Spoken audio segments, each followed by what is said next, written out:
말씀을 간단하게 나누고 기도 제목 같이 붙잡으려고 합니다. 근본 회복을 위해서 우리가 영적인 집중을 같이 했으면 좋겠어요. 본문은 열왕기상 19장 1절에서 18절입니다. 내용은 여러분들이 아시는 내용입니다. 엘리야가 로뎀나무 아래 쓰러졌다가 하나님의 은혜로 호렙산으로 가고 그 호렙산에서 하나님의 음성을 듣는 내용이 여기에 담겨 있습니다. 이 속에서 우리가 봐야 될 게 무엇이겠습니까? 우리가 이번 한 달 동안에 어떤 기도 제목을 가지고 인도를 받아야 되겠습니까? 여름 훈련 스케줄에 인도받는 우리와 우리 랩런트들이 어떤 기도 제목을 가져야 되겠습니까? 이것을 같이 좀 봤으면 좋겠습니다. 그래서 40일 동안 뭘 했다라는 기록이 성경에 몇 군데 있죠. 제가 검색으로 또 돌려봤어요. 제가 알고 있는 것 외에 또 다른 게 있나. 일단 제가 알고 있는 이 정도였어요. 40일 동안 무엇을 했다라는 기록이 몇 군데에서 나오는데요. 그중에 모세가 십계명 언약을 받기 위해서 하나님의 음성을 듣도록 시내산에 올라가서 40주 40야를 있었습니다.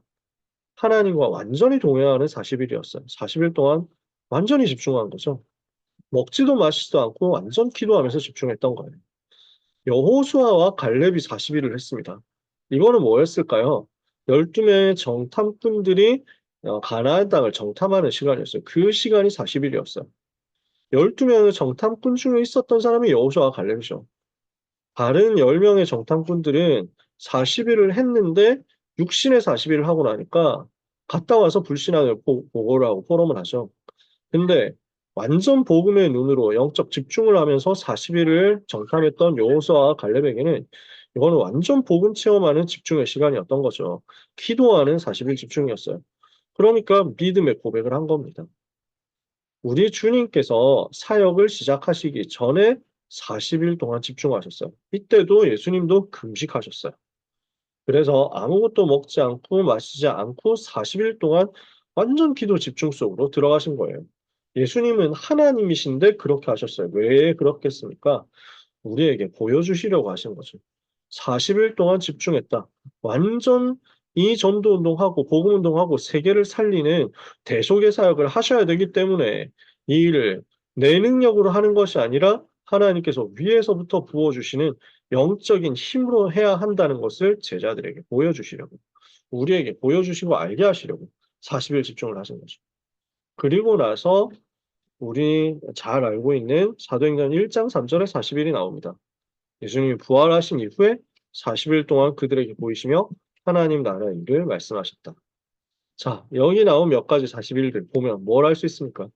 또 40일에 한 달 하나 더 있어요. 하나 딱 더 있었어요. 뭔지 아세요? 노아 홍수 때 비가 40일 동안 왔어요. 그래서 온 천하가 이렇게 다 이제 비에 잠겨버리죠. 저는 노아가 방주 안에서 그때 40일 했겠구나 이런 생각도 듭니다. 근데 제가 왜 안 썼냐면 그 이후에도 40일 비 온 다음에도 또 계속 배 위에 떠 있었거든요. 그래서 딱 40일 집중한 것만 몇 가지 찾아본 겁니다. 그 중에서 오늘 엘리야가 또 40일을 했습니다. 어떻게 40일을 했느냐 하는 것을 좀 보는 겁니다. 지금 이제 7월 14일이잖아요. 우리가 여름방학 기간 다 해도 40일 정도는 안 될 겁니다. 8월 뭐 둘째 주, 보통 계약, 8월 둘째 주나 셋째 주에 거의 다 계약을 하고요. 진짜 빠른 경우는 좀 너무하다 싶은데 8월 첫째 주에 계약하더라고요. 방학이 2주일도 안 되는 학교들도 있어요. 그래서 우리가 언약을 붙잡는다 해서 꼭 날짜가 40일인 건 아닙니다만 우리가 마음 담고 이번 여름 방학이라는 기간, 랩넌트와 함께 집중하는 기간을 우리가 임의로 40일이라고 설정을 해봤어요. 그 40일 또는 30일 또는 20일 같이 어떤 영적 집중을 해야 되겠느냐? 엘리야의 40일 속에서 오늘 같이 답을 찾아보려고 합니다. 엘리야는 어떤 상태였습니까? 환난과 큰 핍박이 있었잖아요. 아합 왕이 이세벨 왕비와 함께 여호와의 선지자들을 다 찾아서 죽이고 우상 숭배를 국가 종교로 만들어 버리고 여호와 하나님 믿는 것을 금지시켰잖아요. 너무너무 어려운 시대였고 온 백성이 여호와를 대적하는 재앙의 시대였는데 그 어려움 속에서 복음 붙잡고 계속 복음 선포한 엘리야가 결국 갈멜산에서 완전 승리했습니다. 갈멜산에서 일어났던 사건을 우리가 알잖아요. 바알 섬기는 선지자 400, 아세라 신 섬기는 선지자 450, 합해서 850명의 우상 선지자들과 엘리야가 대결했습니다. 근데 하나님은 엘리야의 기도를 들으시고 완전 승리하게 하셨죠. 850의 우상 선지자는 그날 다 죽임을 당했어요.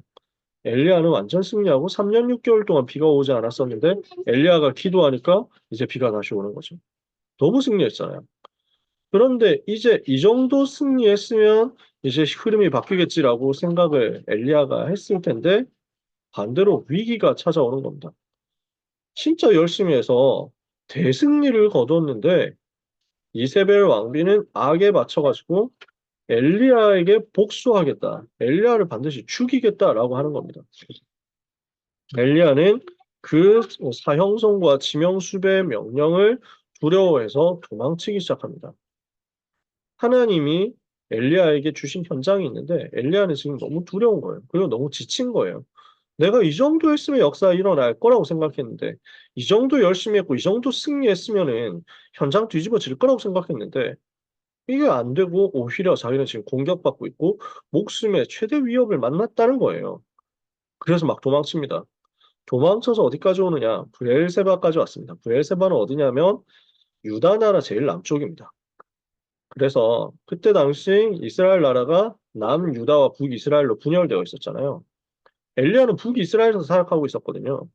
근데 도망을 쳐서 국경까지 넘어가지고 남유다 왕국까지 와서도 제일 밑으로 왔어요. 유다 나라의 제일 밑에 부분 브엘세바까지 왔거든요. 근데 그것도 불안한 거예요. 그러니까 브엘세바까지 왔으면 지금 완전 국경지대인데 어, 유다 나라에서도 불안하다 이렇게 생각하는 거예요. 왜냐하면 아합과 그다음에 유다 왕들 사이가 나쁘지 않았어요. 그때 당시 외교적으로 남북 왕국이 외교적으로 사이가 비교적 좋을 때였어요. 혹시라도 내가 붙잡혀 갈지도 모른다 이랬어요. 엘리야는 그런 두려움이 있었습니다. 그런 두려움을 전혀 가지지 않았던 사람이 있는데 그게 엘리사였어요. 엘리사 선지자는 오히려 딱 뒤집어 버려요.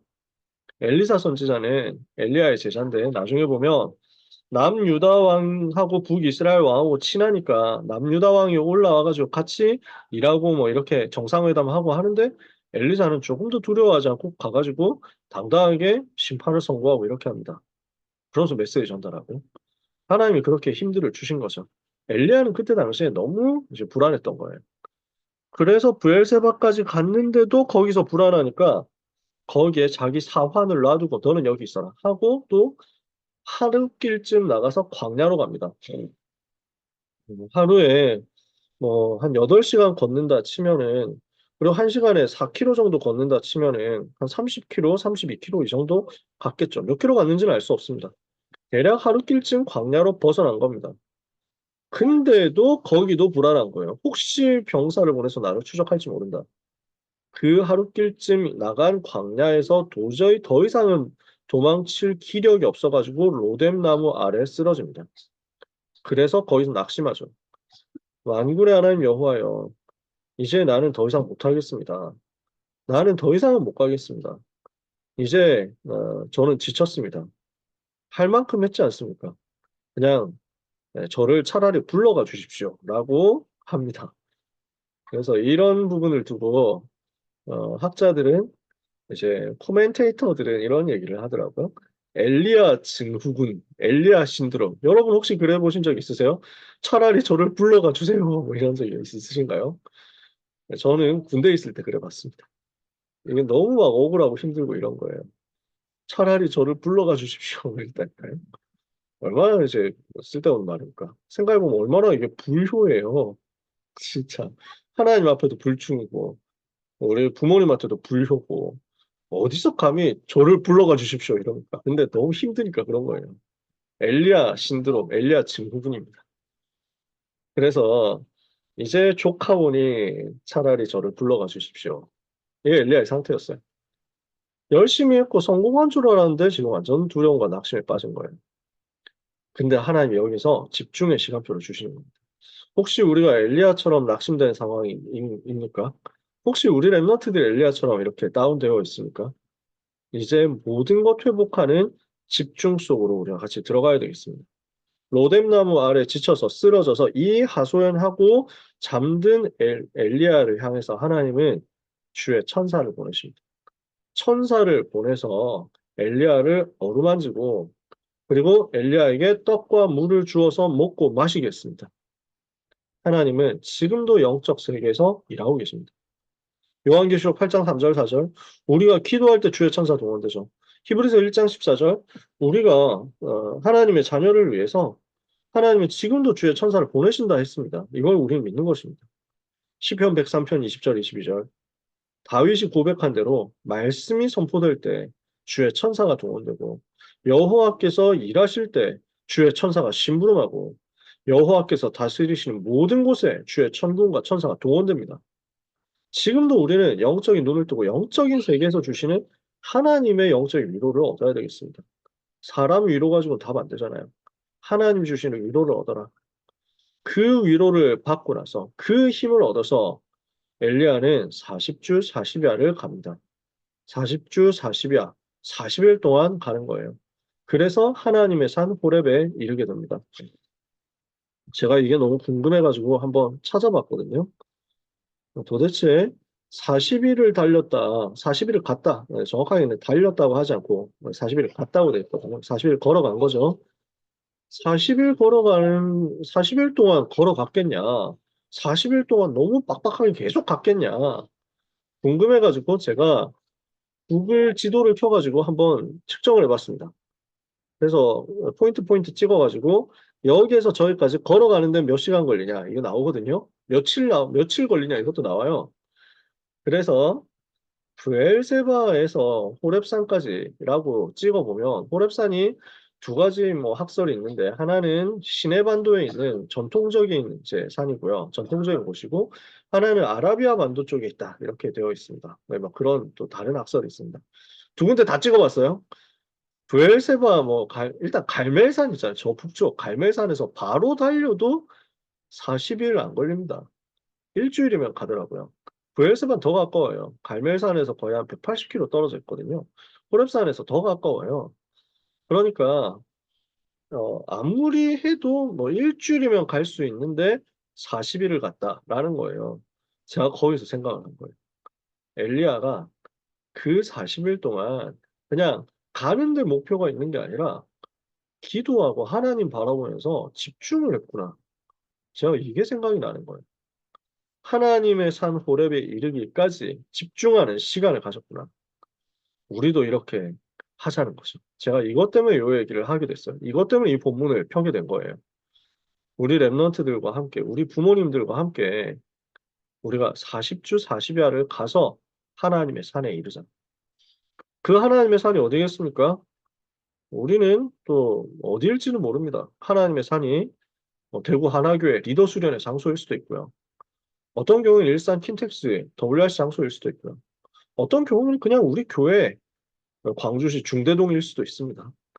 그 언덕배기 산일 수도 있습니다. 또는 그냥 우리가 살고 있는 우리 동네 우리 집일 수도 있습니다.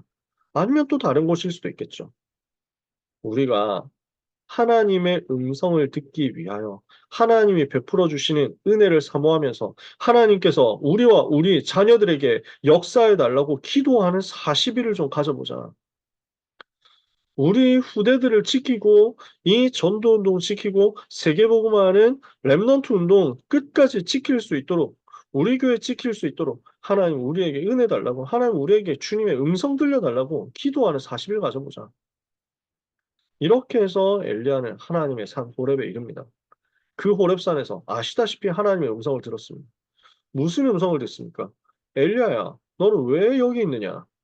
왜 여기 왔어? 하나님 물으시잖아요. 그러니까 엘리야 뭐라고 대답하죠?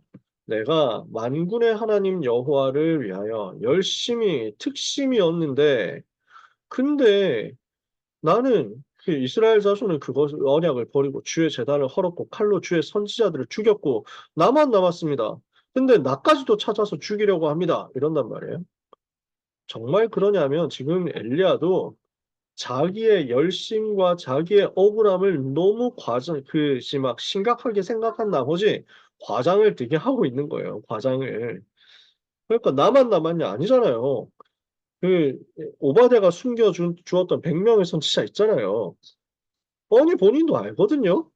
근데 지금 엘리야는 뭔가 이제 속에서 막 쌓여 있는 거예요. 북받침. 하나님, 내가 이렇게 열심히 했는데 나를 안 돌아보시고 나를 안 도와주시고 내가 지금 이렇게 어려운데 왜 모르십니까? 저는 진짜 저만 남았어요. 지금 이게 너무 막 이렇게 뭐랄까요? 분해가지고 이런 얘기를 막 왜 좀 보면 아이들도 그렇잖아요. 자기 스트레스 받아가지고 막 이렇게 하면 아닌 거 알면서도 막 굳이 억지 쓰고 막 떼쓰고 이러잖아요. 이럴 때 있거든요. 지금 엘리야가 여호와 하나님 앞에서 지금 그렇게 떼를 쓰는 거예요. 네, 하나님 뭐라고 하십니까? 나가서 여호와 앞에서 산에 서라.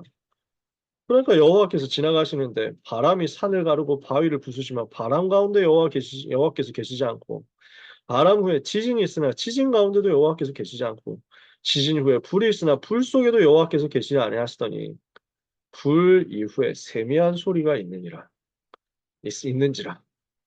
하나님의 세미한 음성을 듣는 겁니다.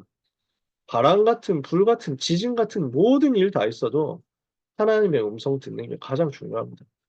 우리는 뭔가 역사 일어나는 걸 바랄 수 있습니다.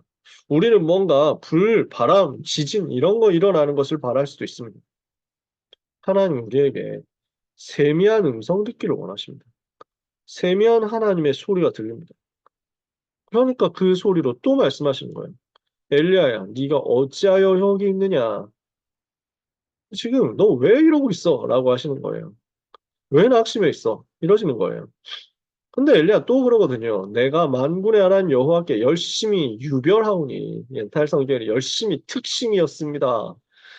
이는지 이스라엘 자신이 주의 언약을 버리고 주의 제단을 걸고 칼로 주의 선지자를 죽였으며 나만 남았거늘 그들이 내 생명을 찾아 빼앗으려 하나이다. 또 그 소리 하거든요. 하나님은 뭐라고 하십니까? 저는 백운규 목사님이 이 구절을 두고 설명을 줄 때 너무 웃었어요. 그러면서 너무 맞구나 했어요. 백운규 목사님 뭐라고 하시냐면 경상도 말로 부산 말로 누가 네 보고 극하락하더라 라는 거예요. 누가 너보고 그렇게 하라고 했어? 누가 너보고 열심히 그렇게 살라고 했어? 열심히 하라고 했어? 누가 시킨 거야? 자, 나는 아직 시작도 하지 않았어. 하나님 알려주세요. 엘리야는 끝났다고 생각했어요. 하나님은 나는 시작도 하지 않았어. 이제부터가 진짜야. 라고 말씀하시는 거예요. 엘리야는 혼자서 개인기로 열심히 했어요. 열심히 했고 성과도 있었어요. 하지만 그걸로 현장을 살릴 수 없었어요. 세계를 바꾸지 못했어요. 하나님이 하시는 것은 이제부터입니다. 너는 가서 하사엘에게 기름을 부어서 아람 왕이 되게 해라. 예후에게 기름을 부어서 이스라엘 왕이 되게 해라. 왕을 바꿔라. 라는 거예요. 흐름을 바꿔라. 그리고 아벨 무올라 가서 사바세 아들 엘리사를 찾아서 기름을 부어서 너를 대신해서 선지자가 되게 해라. 엘리사를 찾아내라. 제자를 세우라는 거예요. 그러나 내가 바알에게 무릎 꿇지 않은 7천을 남겨두었다. 이스라엘 가운데 7천 명을 남기리니 다 바알에게 무릎을 꿇지 아니하고 다 바알에게 입맞추지 아니한 자니라. 우리 하나님께서는 이걸 보여주신 겁니다. 이걸 찾으라는 거예요. 렘넌트를 세워라. 전도자를 세워라. 제자를 세워라. 남은 자 있다.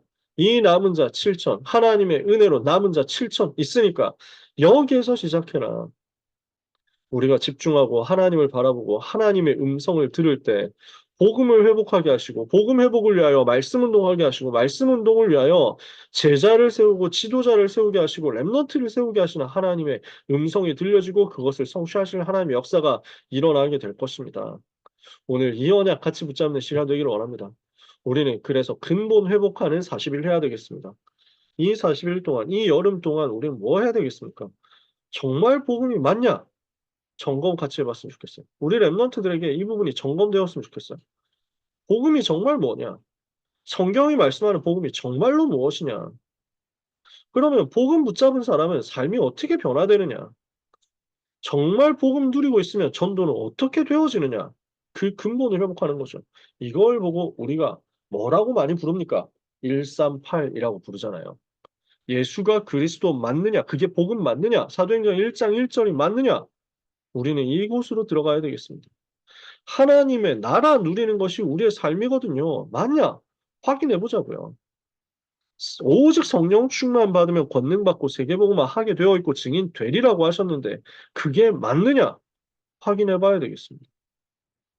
지금 여러 사람들이 여러 말을 하는 가운데 저는 우리 부모님들과도 그렇게 말씀 나누고 선생님들과도 그렇게 얘기하고 랩런트들한테도 그렇게 얘기합니다만 저는 세 가지 생각하고 있습니다. 제가 세 가지 생각한다고 해서 그게 뭐 누가 들어주는 건 아니고 그냥 제 혼자 마음입니다. 하나는 다락방 비판하는 사람들이 얘기하는 것 중에서 우리가 실제로 수긍해야 되고 좀 갱신해야 되고 고쳐야 될 부분이 있을 수도 있습니다. 관행적으로 해왔던 거라고 하더라도 그게 복음에 방해가 된다 하면 이제는 바꾸면 되죠. 바꾸는 겁니다. 그런 거 갱신하면 됩니다. 우리가 실수한 것 있고 우리가 잘못한 거 있다? 그러면은 그걸 가지고 변명하거나 그걸 가지고 핑계 대거나 할 필요 없이 깨끗하게 하나님 앞에 서서 회개하고 새로 시작하면 됩니다.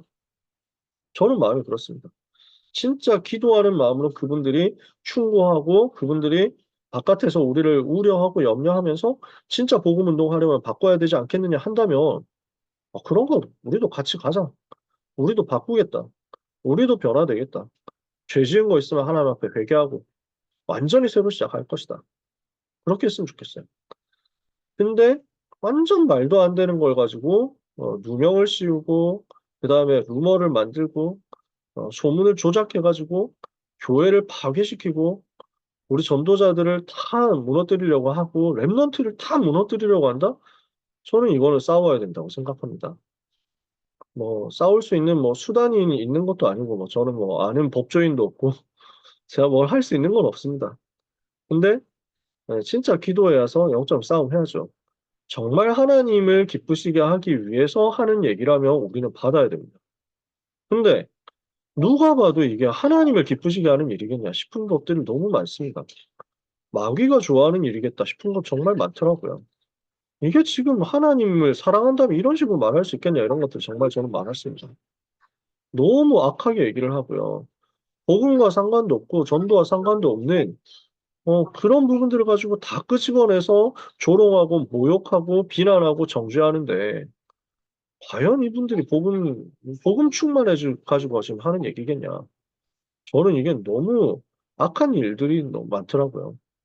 이거는 싸워야죠. 그리고 또 한 가지 세 번째인데요.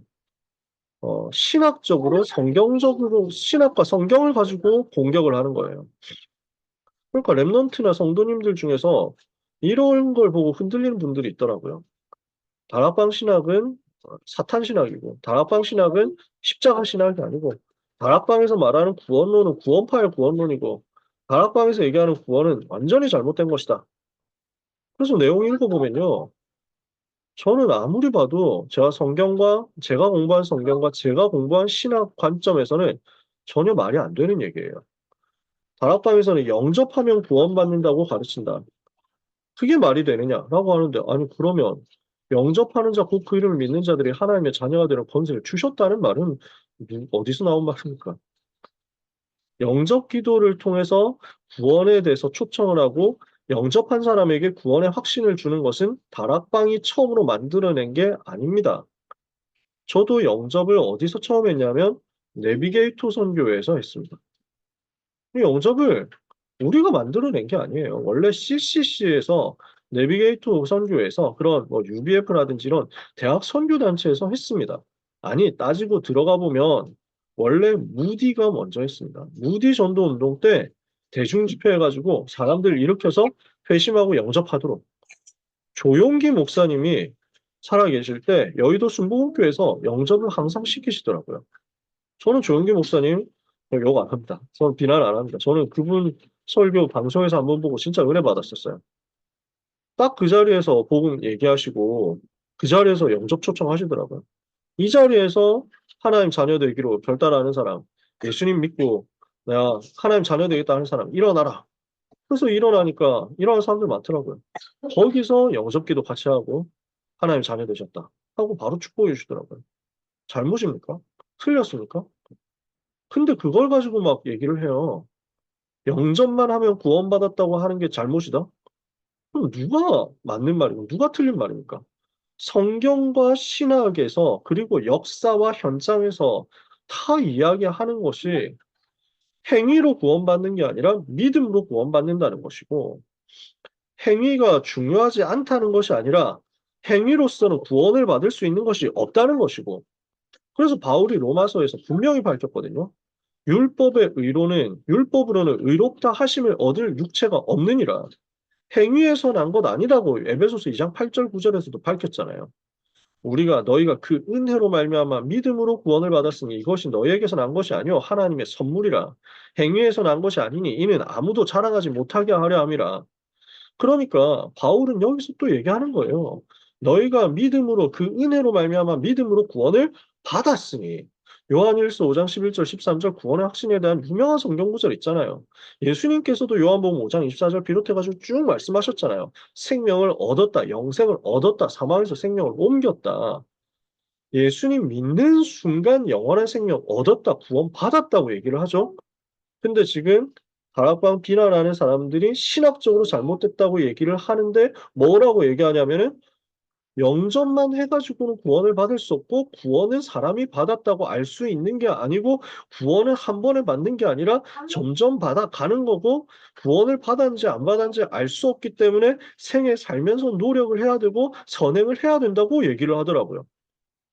그게 정통신학이냐? 그건 천주교 신학입니다. 가톨릭 신학이에요. 그건 행위신학이에요.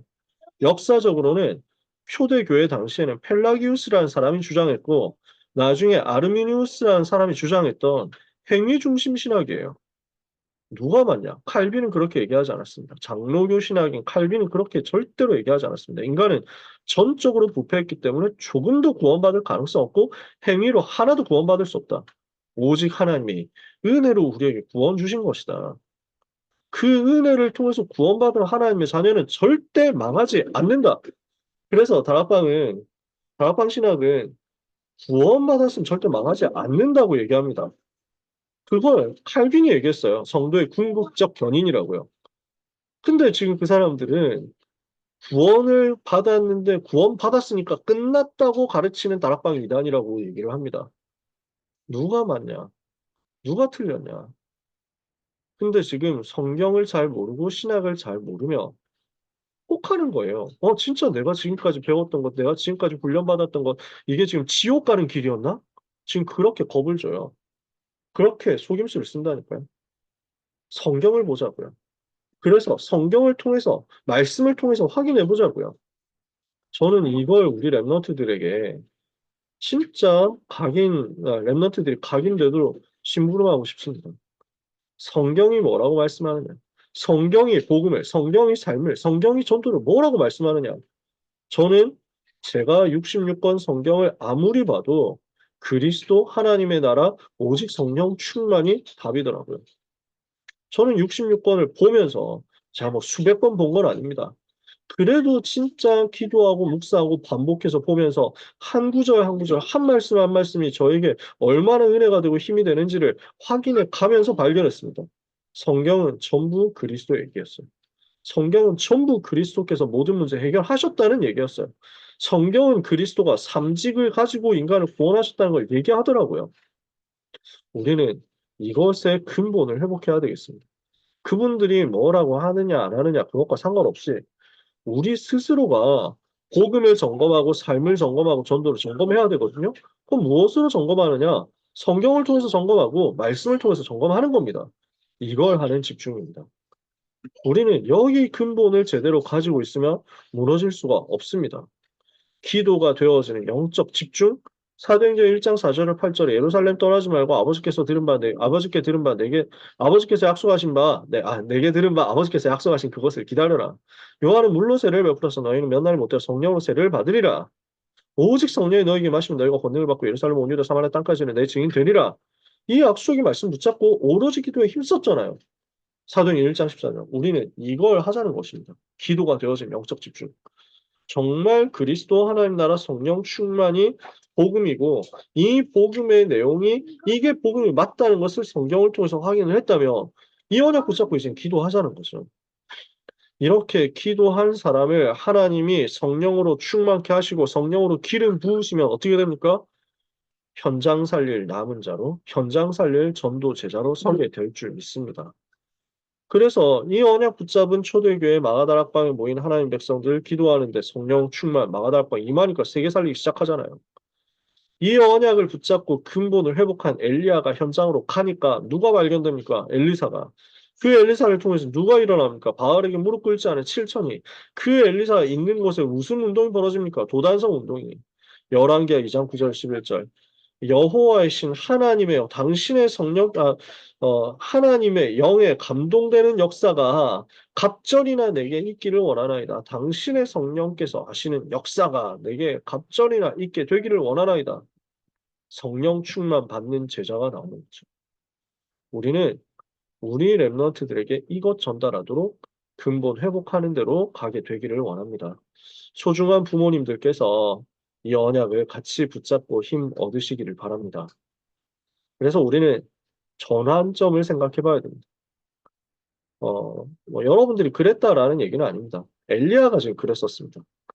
내가 만군의 여호와를 위하여 열심히 특심이온데 왜 이렇게 나를 괴롭히셨습니까? 왜 이렇게 내가 힘든데 봐주시지도 않으시고 그러니까 하나님은 너는 왜 여기 있느냐? 몰라서 물으셨겠어요, 하나님께서? 엘리야 어디 갔었지? 뭐 이래서 물으셨겠어요? 엘리야 여기 왜 있어? 아니잖아요. 아시는 하나님께서. 그래, 열심. 네 방법 아니야? 네 열심 아니야? 한계에 부딪히는 거예요. 내가 노력했는데, 내가 헌신했는데, 내가 열심히 했는데, 그건 나 중심 아니었냐 말이죠. 엘리야가 또 많은 사람들이 열심히 주님 위해서 산다고 하는데 사실은 자기를 위해서 산 거 많았어요. 엘리야가 지금까지 한 사역 잘못됐다 얘기는 아닙니다. 갈멜산 대결 하나님이 하신 일이었습니다. 그렇잖아요. 하나님 응답하셨잖아요. 하나님 역사하셨잖아요. 그게 잘못됐다는 얘기가 아니에요. 3년 6개월 동안 비가 오지 않을 때 했던 엘리야의 사역, 그 이전에 했던 엘리야의 사역, 혼자서 했던 외롭게 했던 그 사역 너무 귀한 거였어요. 그걸 폄하하는 게 아니에요. 근데 지금 엘리야의 마음은 어떠냐면 그 헌신 다 해놓고 내가 지금 힘드니까 뭘 생각하냐면 내가 이만큼 열심히 했는데 왜 이러십니까? 라고 가는 거예요. 실컷 응답 받아놓고 실컷 귀한 사역 해놓고 지금 이렇게 한단 말이죠.